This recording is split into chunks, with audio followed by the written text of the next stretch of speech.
The gradient shader of Cinema 4D Release 20 has also got some nice improvements. Please open up the scene 01 gradient enhancement.c4d. First of all, size. A right click on the gradient now offers the option size for changing the size of the visual representation of the gradient. Next point, navigation.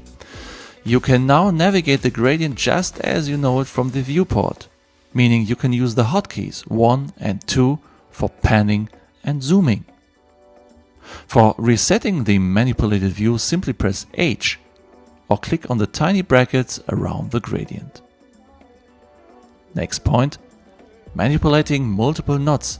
Press Shift and select multiple knots at a time, or click and drag a frame around multiple knots. As soon as multiple knots are selected, you can move them by clicking and dragging them, move bias knots by clicking and dragging them, change the color of multiple knots at once, execute commands by right-clicking such as invert knots, etc., change interpolation, move and stretch the area of selected knots by clicking the left or right bracket, and using the hotkey S for zooming in the selected area.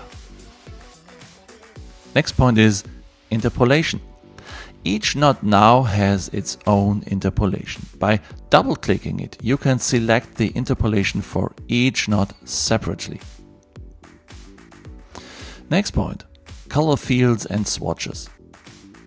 A right-click on the color field provides the ability to copy and paste colors by the according right-click commands copy or paste.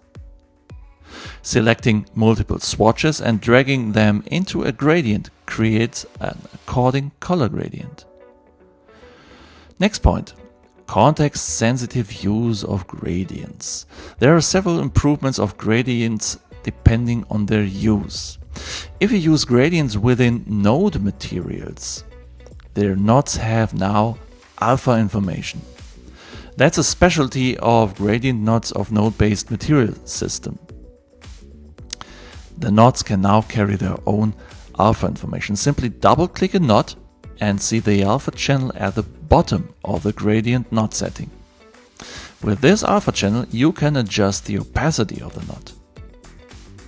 If you're using gradients within fields, you can create underlying alpha gradients.